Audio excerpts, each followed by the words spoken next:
வணக்கம் நண்பர்களே. மார்ச் மாதம் வந்துவிட்டது. உங்கள் தோட்டம் கோடைக்கு தயாராகிவிட்டதா?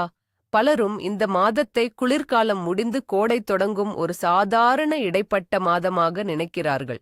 ஆனால் ஒரு உண்மையான தோட்டக்காரருக்கு இதுதான் தங்கமான நேரம். இந்த மாதத்தில் நாம் செய்யும் ஒவ்வொரு சின்ன வேலையும் வரப்போகும் மாதங்களில் நம்முடைய தோட்டத்தின் செழிப்பையும் அறுவடையையும் தீர்மானிக்கப் போகிறது. பலரும் செய்யும் தவறே சரியான நேரத்தில் சரியான வேலையை செய்யாமல் விடுவதுதான். ஆனால் கவலை வேண்டாம். இந்த வீடியோவில் உங்கள் தோட்டத்தை ஒரு சொர்க்கமாக மாற்றப்போகும் 20 அத்தியாவசியமான தவிர்க்கவே கூடாத வேலைகளைப் பற்றி நாம் விரிவாக பார்க்கப் போகிறோம். இந்த 20 விஷயங்களையும் நீங்கள் சரியாக செய்தால் உங்கள் தோட்டம் இந்த வருடம் முழுவதும் பூத்துக் குலுங்குவது உறுதி. சரி, ஏன் இந்த மார்ச் மாதம் இவ்வளவு முக்கியம்? யோசித்துப் பாருங்கள். குளிர்காலத்தின் மந்த நிலை மெதுவாக விலகி சூரியனின் வெளிச்சம் அதிகமாகி பகல் நேரம் நீண்டு கொண்டே போகிறது. மண்ணின் வெப்பநிலையும் மெதுவாக உயரத் தொடங்குகிறது. இது உறக்கத்தில் இருக்கும் விதைகள் முளைப்பதற்கும் செடிகள் புதிய வளர்ச்சியைத் தொடங்குவதற்கும் சரியான சமிக்ஞை. இது ஒரு மாற்றத்திற்கான காலம். குளிர்காலத்தில் செயலற்று இருந்த செடிகள் இப்போது புதிய தளிர்களை விடத் தயாராகும். இந்த நேரத்தில் நாம் சரியான ஊட்டச்சத்தையும் சரியான பராமரிப்பையும் கொடுக்கும்போது அவற்றின் வளர்ச்சி பல மடங்கு அதிகமாக இருக்கும். சுருக்கமாகச் சொன்னால், மார்ச் என்பது உங்கள் தோட்டத்தின் புதிய ஆண்டின் தொடக்கம். இந்த மாதத்தில் நீங்கள் விதைப்பதுதான் அடுத்த சில மாதங்களுக்கு நீங்கள் அறுவடை செய்யப் போகிறீர்கள். அதனால் இந்த வாய்ப்பை நாம் சரியாக பயன்படுத்திக் கொள்ள வேண்டும். முதல் மற்றும் மிக முக்கியமான வேலை தோட்டத்தை முழுமையாக சுத்தம் செய்வது. குளிர்காலத்தில் உதிர்ந்த இலைகள், காய்ந்த கிளைகள் மற்றும் தேவையற்ற குப்பைகள் தோட்டத்தில் ஆங்காங்கே கிடக்கும். இவை பார்ப்பதற்கு அழகாக இல்லாதது மட்டுமல்ல, பூச்சிகள் மற்றும் நோய்க்கிருமிகள் தங்குவதற்கு ஒரு சிறந்த இடமாகவும் மாறிவிடும்.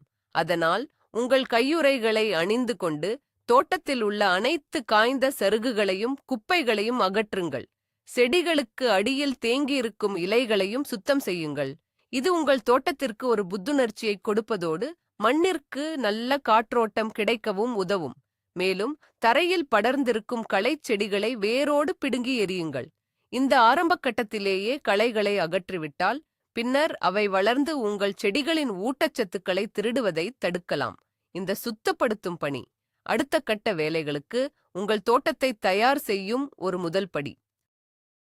தோட்டத்தை சுத்தம் செய்த பிறகு உங்கள் தோட்டக் கருவிகளை சரிபார்க்க வேண்டிய நேரம் இது.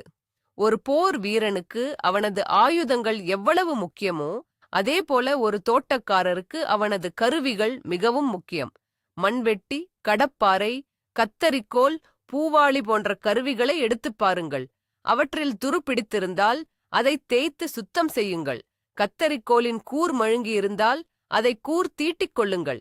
கூர்மையான கத்தரிக்கோலை பயன்படுத்தும்போது செடிகளின் கிளைகளை வெட்டுவது எளிதாக இருக்கும். மேலும் செடிகளுக்கும் பாதிப்பு குறைவாக இருக்கும். உடைந்த கைப்பிடிகள் இருந்தால் அவற்றை சரி செய்யுங்கள் அல்லது மாற்றுங்கள். கருவிகள் அனைத்தும் நல்ல நிலையில் இருந்தால் மட்டுமே உங்களால் தோட்ட வேலைகளை எளிதாகவும் திறமையாகவும் செய்ய முடியும். இந்த சிறிய பராமரிப்பு வேலை செய்யும் போது ஏற்படும் சிரமங்களையும் நேர விரயத்தையும் பெருமளவில் குறைக்கும். அடுத்ததாக, மண்ணின் தன்மையை சோதிப்பது மிகவும் அவசியம். இது பலரும் செய்யத் தவறும் ஒரு முக்கியமான விஷயம். உங்கள் மண்ணின் pH அளவு, PS லெவல் மற்றும் ஊட்டச்சத்துக்களின் அளவை தெரிந்து கொள்வது நீங்கள் எந்த வகையான உரங்களை பயன்படுத்த வேண்டும் என்பதை தீர்மானிக்க உதவும். நீங்கள் வீட்டிலேயே செய்யக்கூடிய எளிய மண் பரிசோதனை கருவிகளை வாங்கலாம் அல்லது உங்கள் அருகிலுள்ள விவசாய அறிவியல் மையத்திற்கு மண் மாதிரியை அனுப்பலாம். மண்ணில் காரத்தன்மை அதிகமாக உள்ளதா அல்லது அமிலத்தன்மை அதிகமாக உள்ளதா என்பதைப் பொறுத்து அதை சரி செய்ய நீங்கள் சுண்ணாம்பு அல்லது கந்தகத்தை சேர்க்க வேண்டியிருக்கும். நைட்ரஜன், பாஸ்பரஸ், பொட்டாசியம் போன்ற முக்கிய ஊட்டச்சத்துக்களின் அளவை அறிந்து அதற்கேற்ப உரமிடுவது செடிகளின் ஆரோக்கியமான வளர்ச்சிக்கு வழிவகுக்கும். கண்மூடித்தனமாக உரமிடுவதை விட மண்ணிற்கு என்ன தேவையோ அதை மட்டும் கொடுப்பது பணத்தையும் மிச்சப்படுத்தும், செடிகளையும் பாதுகாக்கும். இப்போது மண்ணை தயார் செய்வோம். குளிர்காலத்தில் மண் இறுகிப் போயிருக்கும். எனவே தோட்டத்தில் உள்ள மண்ணை நன்றாக கொத்திவிட வேண்டும். மண்வெட்டியை பயன்படுத்தி குறைந்தது 1 அடி ஆழத்திற்காவது மண்ணை கிளறி விடுங்கள். இது மண்ணை இலகுவாக்கி வேர்கள் எளிதாக ஊடுருவிச் செல்ல உதவும். மேலும் மண்ணிற்குள் காற்றோட்டம் அதிகரிப்பதால் நன்மை செய்யும் நுண்ணுயிரிகள் பெருகும். பெரிய மண் கட்டிகள் இருந்தால் அவற்றை உடைத்து விடுங்கள். இந்த செயல்முறை மண்ணின் நீர் தேக்கும் திறனையும் மேம்படுத்தும். நீங்கள் புதியதாக காய்கறி பாத்திகள் அல்லது பூச்செடி பாத்திகள் அமைக்க திட்டமிட்டிருந்தால் அதற்கான இடத்தை இப்போதே தயார் செய்து மண்ணை நன்றாக கிளறி தயாராக வைப்பது மிகவும் நல்லது. கடினமான மண்ணில் எந்த செடியும் நன்றாக வளராது என்பதை நினைவில் கொள்ளுங்கள். மண்ணை கொத்திவிட்ட பிறகு அதில் உயிர்ச்சத்து சேர்க்க வேண்டும். மக்கிய தொழு உரம், மண்புழு உரம் அல்லது உங்கள் வீட்டிலேயே தயாரித்த கம்போஸ்ட் உரம் ஆகியவற்றை மண்ணுடன் கலப்பது மிகவும் சிறந்தது. இது மண்ணிற்கு தேவையான ஊட்டச்சத்துக்களை கொடுப்பது மட்டுமல்லாமல் மண்ணின் அமைப்பையும் மேம்படுத்தும். உதாரணமாக 100 சதுர அடியிடத்திற்கு சுமார் 20 முதல் 30 கிலோகிராம் மக்கிய உரத்தை சேர்க்கலாம். உரத்தை மண்ணின் மேற்பரப்பில் தூவி பின்னர் மண்ணுடன் நன்றாக கலக்குமாறு மீண்டும் ஒரு முறை கொத்திவிடுங்கள். இது மண்ணில் உள்ள நன்மை செய்யும் பாக்டீரியாக்களின் எண்ணிக்கையை அதிகரித்து மண்ணை வளமானதாக மாற்றும். ரசாயன உரங்களை நம்பியிருப்பதை விட இதுபோன்ற இயற்கை உரங்களை பயன்படுத்துவது நீண்ட காலத்திற்கு உங்கள் மண்ணையும் செடிகளையும் ஆரோக்கியமாக வைத்திருக்கும். இந்த முதலீடு உங்கள் அறுவடையை நிச்சயம் இரட்டிப்பாக்கும். உங்கள் தோட்டத்தில் ரோஜா செடிகள் அல்லது மற்ற பழ மரங்கள் இருந்தால் மார்ச் மாதம் அவற்றை கவாத்து செய்வதற்கு ப்ரூனிங் சரியான நேரம். கவாத்து செய்வது என்பது செடிகளை வெட்டி விடுவது மட்டுமல்ல, அது ஒரு கலை. இறந்த, நோய்வாய்ப்பட்ட அல்லது சேதமடைந்த கிளைகளை முதலில் வெட்டி அகற்றவும். பின்னர் செடியின் மையப் பகுதிக்கு நல்ல காற்றோட்டமும் சூரிய ஒளியும் கிடைக்கும் வகையில் குறுக்கும் நெடுக்குமாக வளரும் கிளைகளை வெட்டி விடுங்கள். இது பூஞ்சை நோய்கள் வராமல் தடுக்கும். ரோஜா செடிகளைப் பொறுத்தவரை சரியான முறையில் கவாத்து செய்வது பெரிய மற்றும் அழகான பூக்கள் பூப்பதற்கு தூண்டும். பழ மரங்களில் கவாத்து செய்வது தேவையற்ற கிளைகளுக்குச் செல்லும் சக்தியை பழங்கள் உருவாகும் கிளைகளுக்கு திருப்பிவிடும். எப்போதும் சுத்தமான மற்றும் கூர்மையான கத்தரிக்கோலை பயன்படுத்துங்கள். இது செடிகளுக்கு ஏற்படும் பாதிப்பை குறைக்கும். மார்ச் மாதத்தில் சில விதைகளை வீட்டிற்குள் நாற்றங்காலில் விதைத்து வளர்க்கத் தொடங்கலாம். தக்காளி, மிளகாய், கத்தரிக்காய் போன்ற காய்கறிகளுக்கு நீண்ட வளரும் பருவம் தேவைப்படும். அவற்றை இப்போதே சிறிய தட்டுகளில் அல்லது கோப்பைகளில் விதைத்து வீட்டிற்குள் ஜன்னல் ஓரமாக வைத்து வளர்க்க ஆரம்பிக்கலாம். வெளியில் மண் போதுமான அளவு வெப்பமடைந்ததும் இந்த நாற்றுகளை எடுத்து தோட்டத்தில் நடலாம். இது உங்களுக்கு சில வாரங்கள் அல்லது ஒரு மாதம் வரை நேரத்தை மிச்சப்படுத்தும். விதைப்பதற்கு முன் விதைகளை சில மணி நேரம் தண்ணீரில் ஊற வைப்பது அவை விரைவாக முளைக்க உதவும். தரமான நாற்றங்கால் மண்ணை பயன்படுத்துங்கள் மற்றும் விதைகளை சரியான ஆழத்தில் நடவும். விதைகள் முளைக்கும் வரை மண்ணை ஈரமாக வைத்திருப்பது அவசியம். இந்த முன் தயாரிப்பு கோடைக்கால அறுவடையை சீக்கிரமாக பெற உதவும். அதே நேரத்தில் சில காய்கறிகளை நேரடியாக தோட்டத்தில் விதைக்க இது சரியான நேரம்.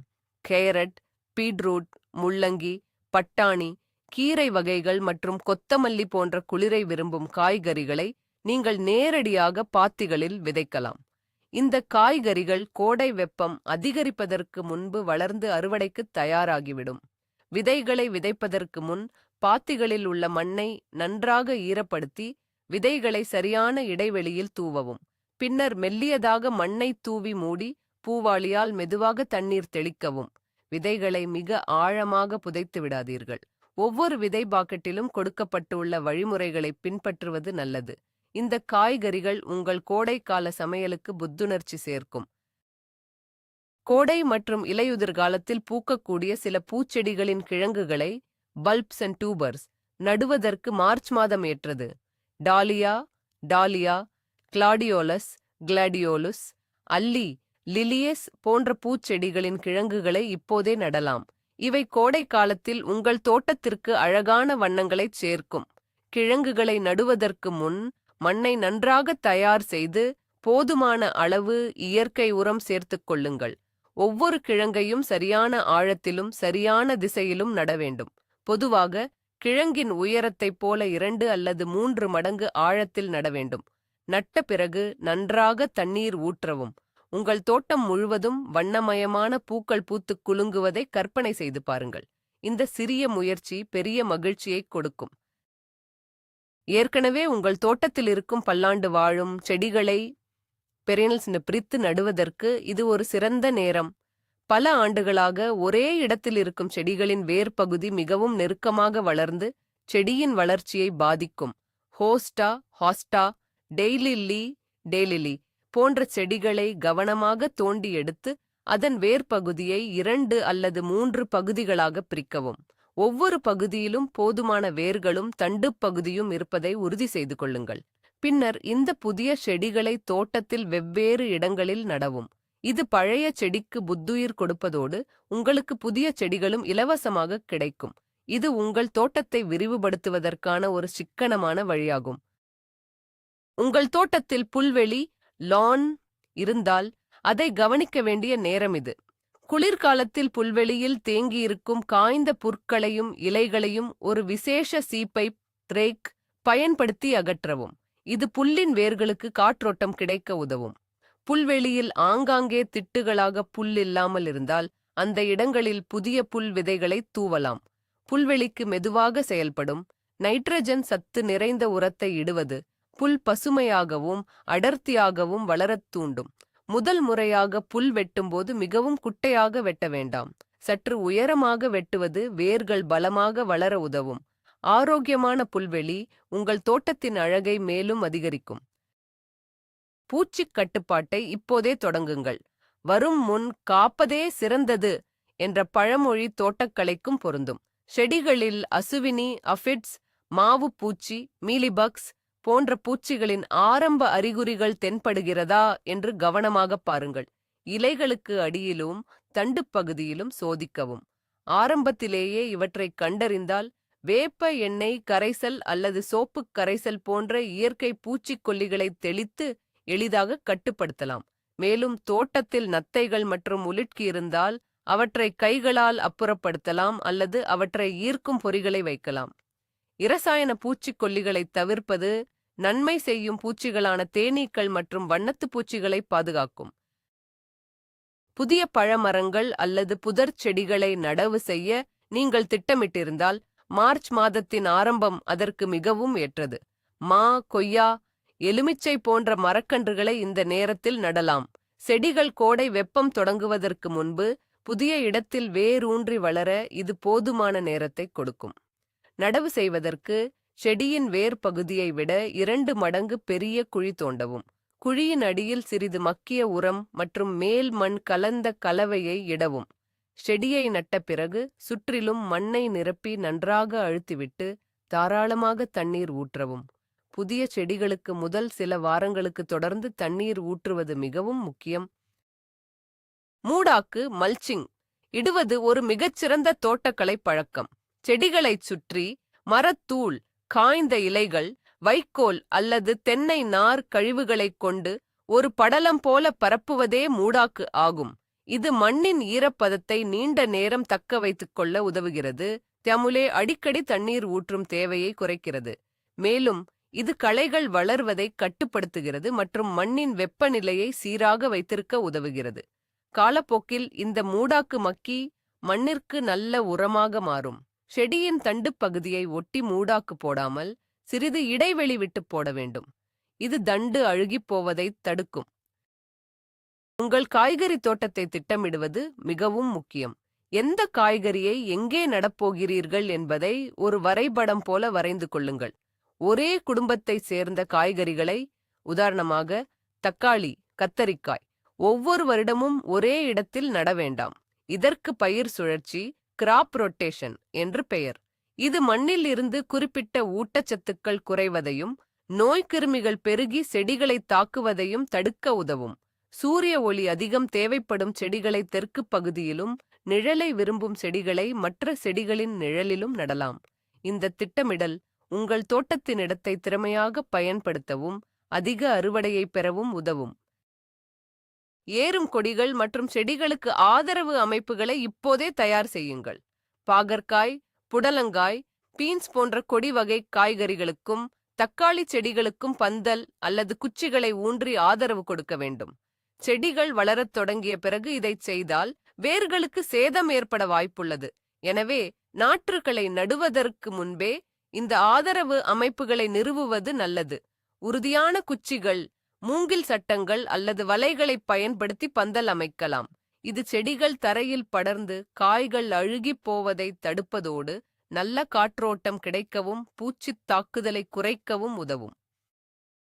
உங்கள் தோட்டத்தில் உள்ள பானைகள் மற்றும் கொள்கலன்களை பாட்ஸ் அண்ட் கண்டெய்னர்ஸ் சரிபார்க்கவும். கடந்த ஆண்டு பயன்படுத்திய காலித் தொட்டிகளை எடுத்து அவற்றை நன்றாக சோப்பு மற்றும் தண்ணீர் கொண்டு கழுவி சுத்தம் செய்யுங்கள். இது பழைய மண்ணில் தங்கியிருக்கும் நோய் கிருமிகளை அகற்ற உதவும்.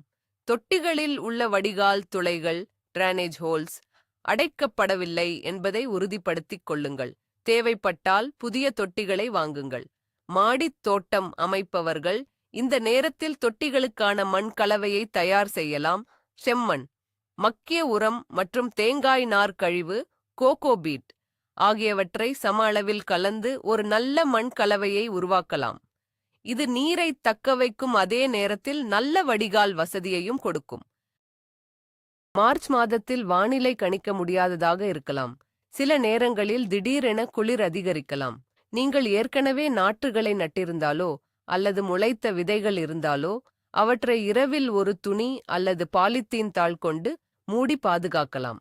இது இளம் செடிகளை குளிரிலிருந்து காப்பாற்றும். காலையில் சூரியன் வந்தவுடன் அந்த மூடியை அகற்றிவிட வேண்டும். அதேபோல தண்ணீர் ஊற்றும் பழக்கத்தையும் கவனமாக கையாள வேண்டும். மண் காய்ந்திருந்தால் மட்டுமே தண்ணீர் ஊற்றவும். அதிகப்படியான தண்ணீர் இளம் வேர்களை அழுகிப் போகச் செய்துவிடும். உங்கள் விரலை மண்ணில் 1 இன்ச் ஆழத்திற்கு விட்டு பாருங்கள். ஈரமாக இருந்தால் அன்று தண்ணீர் ஊற்ற வேண்டாம். உங்கள் தோட்டத்திற்கு நன்மை செய்யும் பூச்சிகளையும் பறவைகளையும் ஈர்க்கும் வழிகளைப் பற்றி சிந்தியுங்கள். தேனீக்கள், வண்ணத்துப் பூச்சிகள் மற்றும் பிற மகரந்தச் சேர்க்கையாளர்கள் உங்கள் தோட்டத்தில் காய்கறிகள் மற்றும் பழங்கள் உருவாக மிகவும் அவசியம். செவ்வந்தி, துலுக்க சாமந்தி, சூரியகாந்தி போன்ற பூச்செடிகளை காய்கறி பாத்திகளுக்கு இடையில் நட்டால் அவை இந்த நன்மை செய்யும் பூச்சிகளை ஈர்க்கும். மேலும் ஒரு சிறிய கிண்ணத்தில் தண்ணீர் வைப்பது பறவைகளை உங்கள் தோட்டத்திற்கு வரவழைக்கும். இந்த பறவைகள் செடிகளை தாக்கும் புழுக்கள் மற்றும் பூச்சிகளை சாப்பிட்டு இயற்கையான முறையில் பூச்சிக் கட்டுப்பாட்டிற்கு உதவும். இது உங்கள் தோட்டத்தை ஒரு முழுமையான சுற்றுச்சூழல் அமைப்பாக மாற்றும். இறுதியாக, ஒரு தோட்ட நாட்குறிப்பை கார்டன் ஜர்னல் பராமரிக்கத் தொடங்குங்கள். இது ஒரு மிகச்சிறந்த பழக்கம். நீங்கள் என்ன விதைத்தீர்கள், எப்போது விதைத்தீர்கள், எந்த உரம் பயன்படுத்தினீர்கள், செடிகளின் வளர்ச்சி எப்படி இருந்தது, என்ன பூச்சிகள் தாக்கின, எந்த முறை வேலை செய்தது போன்ற விவரங்களை ஒவ்வொரு நாளும் குறித்து வாருங்கள். புகைப்படங்களையும் எடுத்துக்கொள்ளலாம். இந்த குறிப்புகள் அடுத்தடுத்த ஆண்டுகளில் உங்கள் தோட்டத்தை இன்னும் சிறப்பாக திட்டமிட உதவும். உங்கள் வெற்றிகளிலிருந்தும் தோல்விகளிலிருந்தும் நீங்கள் கற்றுக்கொள்ள இது ஒரு சிறந்த கருவியாக இருக்கும். ஒவ்வொரு தோட்டமும் ஒரு பாடம். அந்த பாடங்களை மறக்காமல் இருக்க இந்த நாட்குறிப்பு உதவும். உங்கள் அனுபவங்கள் உங்களுக்கு சிறந்த ஆசானாக அமையும். பார்த்தீர்களா நண்பர்களே, மார்ச் மாதம் என்பது சும்மா இருப்பதற்கான மாதம் அல்ல, அது செயலுக்கான மாதம். சுத்தம் செய்வதில் தொடங்கி மண்ணை தயார் செய்வது, விதைப்பது, கவாத்து செய்வது மற்றும் திட்டமிடுவது வரை இந்த 20 வேலைகளும் உங்கள் தோட்டத்தின் வெற்றிக்கு அடித்தளம் அமைக்கும். ஒவ்வொரு வேலையும் முக்கியமானது. இந்த மாதத்தில் நீங்கள் சிந்தும் ஒவ்வொரு துளி வியர்வையும் கோடைக்காலத்தில் நீங்கள் அறுவடை செய்யப் போகும் சுவையான காய்கறிகளாகவும் அழகான பூக்களாகவும் மாறும். அதனால் சோம்பேறித்தனம் வேண்டாம். உங்கள் கருவிகளை எடுத்துக்கொண்டு தோட்டத்தில் இறங்குங்கள். இந்த உழைப்பு நிச்சயம் உங்களுக்கு மிகப்பெரிய மகிழ்ச்சியையும் திருப்தியையும் கொடுக்கும். இந்த வீடியோ உங்களுக்கு பயனுள்ளதாக இருந்திருக்கும் என்று நம்புகிறேன். இந்த வீடியோவை பார்த்ததற்கு மிக்க நன்றி. உங்களுக்கு இந்த வீடியோ பிடித்திருந்தால் லைக் செய்து உங்கள் நண்பர்களுடன் பகிர்ந்து கொள்ளுங்கள். மறக்காமல் NMMCANலுக்கு சப்ஸ்கிரைப் செய்யுங்கள். சரி, இப்போது உங்களுக்கான கேள்வி. இந்த மார்ச் மாதத்தில் நீங்கள் உங்கள் தோட்டத்தில் என்ன ஒரு ஸ்பெஷலான செடியை நடப்போகிறீர்கள் அல்லது என்ன ஒரு புதிய விஷயத்தை முயற்சி செய்யப் போகிறீர்கள்?